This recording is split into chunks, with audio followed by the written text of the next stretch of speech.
एक साधु था, वह रोज घाट के किनारे बैठकर चिल्लाया करता था, जो चाहोगे सो पाओगे, जो चाहोगे सो पाओगे। बहुत से लोग वहां से गुजरते थे, पर कोई भी उसकी बात पर ध्यान नहीं देता था और सब उसे एक पागल आदमी समझते थे। एक दिन एक नौजवान लड़का वहां से गुजर रहा था कि उसने उस साधु की आवाज़ सुनी, जो चाहोगे सो पाओगे, जो चाहोगे सो पाओगे। और आवाज़ सुनते ही उसके पास चला गया।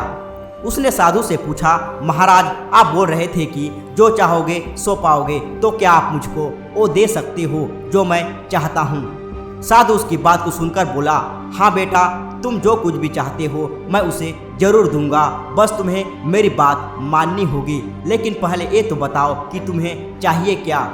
लड़का बोला, मेरी एक ही ख्वाहिश है कि मैं हीरो का बहुत बड़ा व्यापारी बनना चाहता हूँ।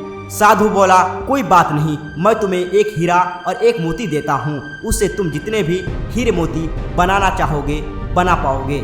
और ऐसा कहते हुए साधु ने अपना हाथ आदमी की हथेली पर रखते हुए कहा, पुत्र, मैं तुम्हें दुनिया का सबसे अनमोल हीरा दे रहा हूँ। लोग इसे समय कहते हैं। इसे तेजी से अपनी मुट्ठी में पकड़ लो और इसे कभी मत गंवाना।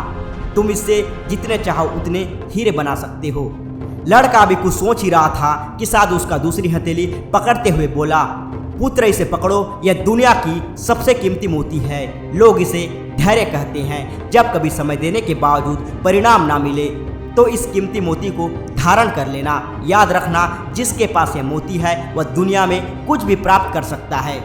लड़का गंभीरता से साधु की बातों पर विचार करता है और निश्चय करता है कि आज से वह कभी भी अपना समय बर्बाद नहीं करेगा और हमेशा धैर्य से काम लेगा।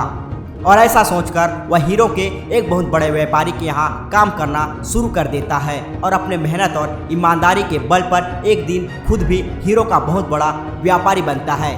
तो दोस्तों, इस कहानी से हमें यही सीख मिलती है कि समय और धैर्य यह दो हीरे मोती हैं जिनके बल पर हम बड़े से बड़ा लक्ष्य प्राप्त कर सकते हैं। अतः जरूरी है कि हम अपने कीमती समय को बर्बाद ना करें और अपनी मंजिल तक पहुंचने के लिए धैर्य से काम लें।